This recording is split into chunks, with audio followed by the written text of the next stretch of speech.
When my grandfather passed away 5 years ago, he left me his house. It was a beautiful old place with lots of memories for both of us. I had my own apartment in the city for work, so I didn't need to move in right away. My father had been struggling financially after his second marriage. His new wife didn't work, and they were barely making ends meet. I felt bad for them and offered to let them stay in my inherited house rent-free. I only had two conditions. Don't touch my childhood bedroom and leave my grandfather's office exactly as it was. When I made the offer, my father was shocked and asked if I was serious about letting them live there without paying rent. I confirmed that I would even cover the utilities and property taxes and just needed him to respect those two rooms because they were important to me. He enthusiastically promised they would take good care of the place. For 7 years, this arrangement worked fine. I'd visit occasionally to check on things and spend time in my old room, surrounded by memories. But something changed in my father over time. He started acting like he owned the place. It started with small things, moving furniture without asking, repainting walls. Then came the phone call that changed everything. My father called one day with a demanding tone telling me I needed to come clear out my room. When I asked why I would do that, he explained that his stepdaughter needed to move in and required a proper bedroom. He claimed the guest room was too small for her, my room was bigger, and since I was hardly ever there, I should give it up. I said that wasn't happening. I told him she could use the guest room instead, reminding him of our agreement that my room stays as is. My father accused me of being selfish, pointing out that I didn't even live there while they did, and claimed it was ridiculous to keep a room empty when someone needed it. I told him the answer was no, insisting the guest room was perfectly fine. The next day, I decided to visit the house to make sure my room was still intact. When I arrived, the locks had been changed. My father was standing at the door with his arms crossed. He refused to let me in unless I agreed to clear out my room, declaring that this was their home now. I reminded him that it was my house and that I'd let him live there for free for 7 years. With a smirk, he responded that possession is 9/10 of the law, and he possessed it now. I had no choice but to contact my lawyer and the police. Within a week, my father, his wife, and his stepdaughter were legally evicted. A few weeks later, my girlfriend was alone at the house when my father showed up. He told my girlfriend he needed to talk to me, his child. Later, she described how he handed her an actual written list of food they wanted for Christmas dinner and gifts they expected. He told her that since we were living in the house now, we should host them for the holidays. When I asked what she said to him, my girlfriend told me she threatened to call the police if he didn't leave immediately. She said he looked stunned, as if he couldn't believe she would say no. We laughed about it, thinking it was over, but the next day, there was another knock at the door. My girlfriend texted me while I was at work to let me know my father was there again. When I got home, she told me the latest demand. She explained that apparently he had called my mother and found out she was taking us to Europe for New Year's. Now he was demanding we convince my mother to take them too, or that we pay for their trip ourselves. I expressed disbelief that he had called my mother, noting they'd been divorced for 16 years and hadn't spoken once during that time. The next day, he showed up again while we were both home. The moment I opened the door, he insisted I needed to talk to my mother. He complained that it wasn't fair that she was taking us two to Europe and not them. I questioned why she would take him, pointing out he was her ex-husband who she hadn't spoken to in 16 years. He insisted it was because we're family, and family should be together for the holidays. I reminded him that family doesn't try to steal rooms from each other or change locks on each other. He dismissed this as different, claiming he had to do that for his stepdaughter, and then tried to return to the topic of the Europe trip. My girlfriend and I couldn't help it. We started laughing. The audacity was just too much. He demanded to know what was so funny, his face getting red. I managed to explain between laughs that we found it hilarious that after everything that had happened, he thought we owed him a European vacation. He stormed off while we were still laughing. I installed security cameras after that and made sure all my other properties were secured. I warned my tenants about him in case he tried approaching them. But the story wasn't over yet. While my girlfriend and I were in Europe with my mother, I got a call from my uncle, my father's brother, My uncle told me he was selling his house and leaving town and asked if I was interested in buying it. He sounded desperate. This house was special. It was my grandfather's childhood home. Before he died, my grandfather had told me he regretted giving it to my uncle and wished it could go to my cousin Marie, my uncle's daughter from his first marriage, who he never acknowledged. I made my uncle a low offer, saying I'd pay in installments. He refused, so I sweetened the deal, offering the same low price but paid immediately when I returned from Europe, plus covering all his moving expenses. He agreed right away. When we returned, I bought the house and immediately transferred it to my cousin Marie. She flew in from Europe to handle the paperwork. What I didn't know was that my father had also tried to buy the house from my uncle. When he found out I purchased it, he went there to confront me, not knowing I'd already given it to Marie. The doorbell camera caught him breaking in when no one answered. I called the police immediately, and they arrived quickly. Father was shocked when he realized the house wasn't mine but belonged to a cousin he barely knew. Marie pressed charges, and combined with his previous actions, my father ended up sentenced to several months in jail. I later discovered why my uncle was so desperate to sell. He'd angered his wife's family and needed to leave town quickly. I texted him warning him not to share information with my father again, or I'd tell his in-laws where to find him. He blocked my number immediately. With my father in jail and my uncle gone for good, I could finally enjoy my life with my girlfriend without worrying about unwanted visitors showing up with ridiculous demands. My grandfather would have been proud. Not only did I stand my ground, but I fulfilled his wish of getting his childhood home back to Marie.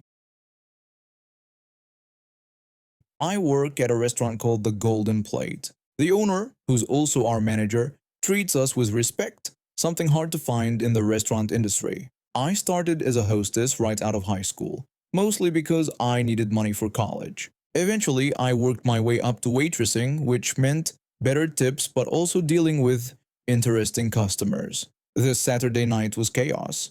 We were completely booked, with a waiting list that stretched out the door. I had been on my feet for 7 hours straight, running between the kitchen and my 6 tables, barely having time to catch my breath. My shoes were killing me, and I had already changed my apron once after spilling marinara sauce all over it. Around 9 p.m., a group of about 8 young adults, probably college students, were seated in my section near the back. From the moment they arrived, they were loud, snapping their fingers to get my attention and making demands before they'd even settled in. One of them immediately told me they would need separate checks. I forced a smile and told them that wouldn't be a problem at all. When I took their drink orders, I noticed they were all dressed similarly, trendy clothes that looked expensive but uncomfortable. They had that entitled energy that immediately put me on edge. You develop a sixth sense for trouble in this job. While I was waiting for their drinks at the bar, I overheard snippets of their conversation. They were discussing the lighting in the restaurant being perfect for filming, how their followers would love the content, and that they needed to hit 10,000 views or the algorithm would bury them. I should have known right then what was coming, but I was too busy to really process it. I delivered their drinks and took their food orders without incident, though they changed their minds multiple times and asked detailed questions about every ingredient. About 20 minutes later, as I was delivering a birthday cake to an elderly couple celebrating their 50th wedding anniversary, I heard a commotion. The restaurant suddenly got much louder, with several tables looking toward the back with annoyed expressions. I turned around to see 3 of the young adults standing on my freshly cleaned tables, doing some kind of choreographed dance routine while another one filmed. They were singing, if you could call it that, at the top of their lungs, completely oblivious to everyone around them. An older gentleman at the next table covered his ears and called out to me, asking if I could do something about the noise. I quickly set down the cake and rushed over to the group. I asked them to get down immediately and explained they were disturbing other customers. One of them, wearing sunglasses indoors, dismissed me and said they just needed one more take. I told them they couldn't stand on our tables because it was a safety hazard, and they were disrupting everyone's dinner.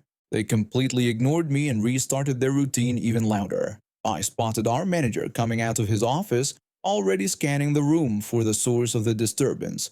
I hurried over to him and explained that the customers in the back were filming a video, standing on tables, and wouldn't listen to me. He nodded, straightened his tie, and assured me he would handle it. Our manager approached their table. He was in his 50s, unassuming and soft-spoken, but he had this quiet authority that usually commanded respect.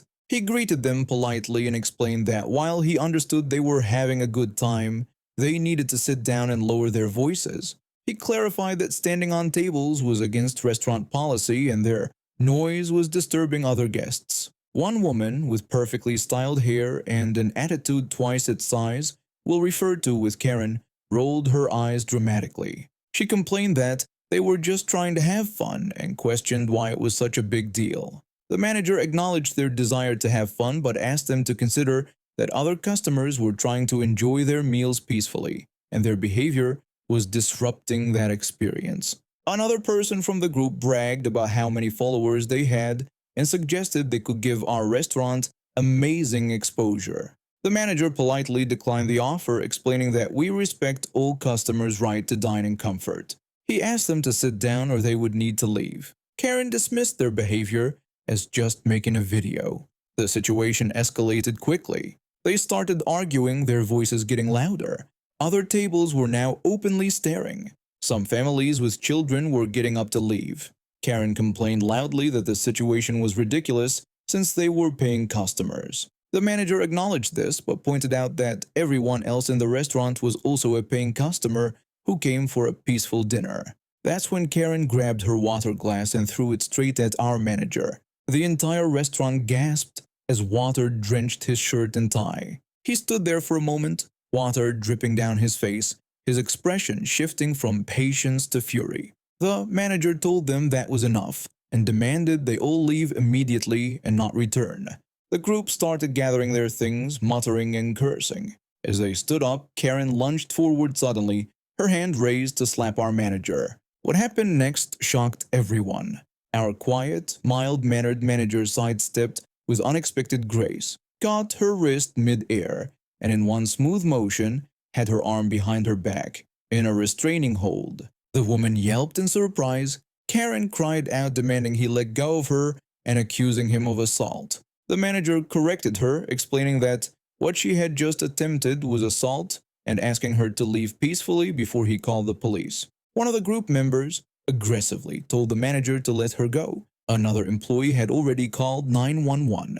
Within minutes, 2 police officers arrived. After talking to multiple witnesses and reviewing our security footage, they handcuffed Karen and 2 others who had been aggressive.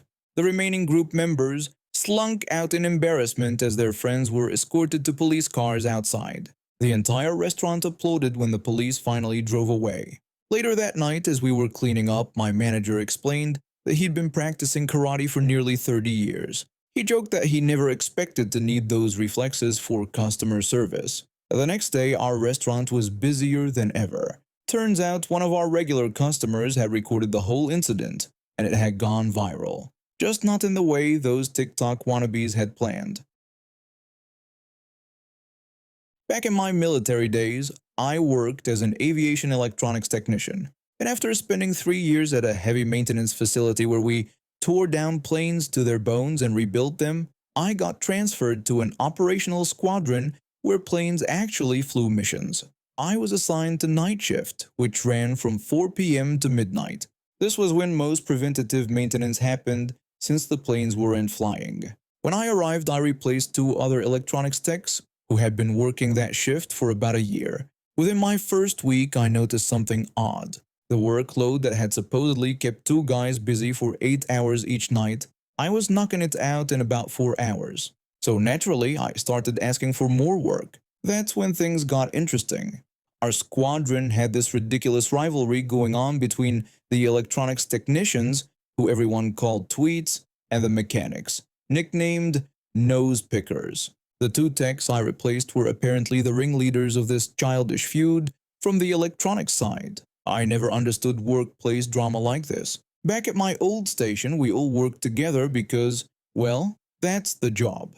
So when I saw some mechanics struggling with a heavy wing component one night, I didn't hesitate to climb up and help. The night shift chief, who supervised all maintenance, came around the corner and saw me up on the stand. He loudly asked who the new guy was on the check stand. One of the mechanics called back that I was the new tweet they'd been telling him about. The chief gruffly warned them not to let me screw anything up. Coming from this crusty old chief, that was practically a marriage proposal. From that night on, the mechanics and I got along just fine. The two tweets I replaced didn't like this one bit. They started spreading rumors that I was doing shoddy work and even pencil whipping, signing off on maintenance I hadn't actually performed. This was a serious accusation in aircraft maintenance, where people's lives depend on our work. My direct supervisor, the electronics chief, caught wind of these rumors. He decided to set a trap to see if I was really doing my job. He assigned me to perform preventative maintenance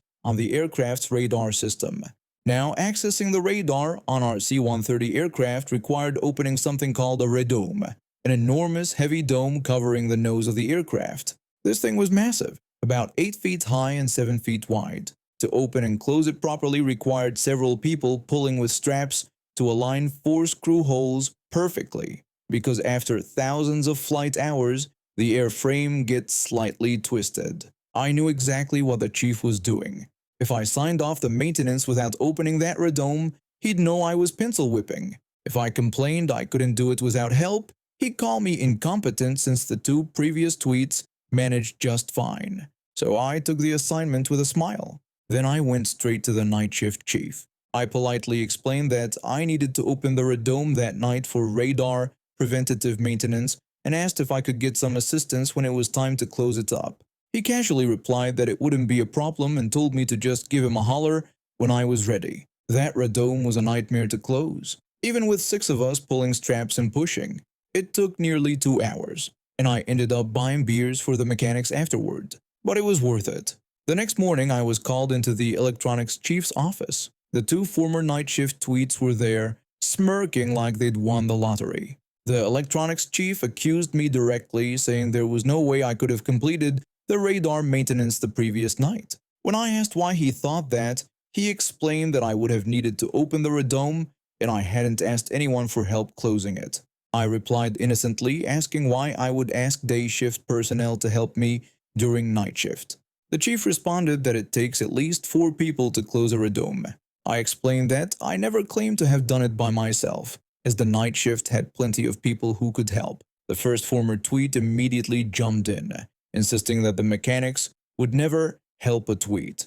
The second one agreed, specifically mentioning they wouldn't help with something like a radome. I stood my ground and told them that the mechanics had indeed helped me. I added that I didn't appreciate being called a liar or accused of pencil whipping, and pointedly asked where those rumors had come from in the first place. The room went silent. Everyone was staring at the 2 former tweets.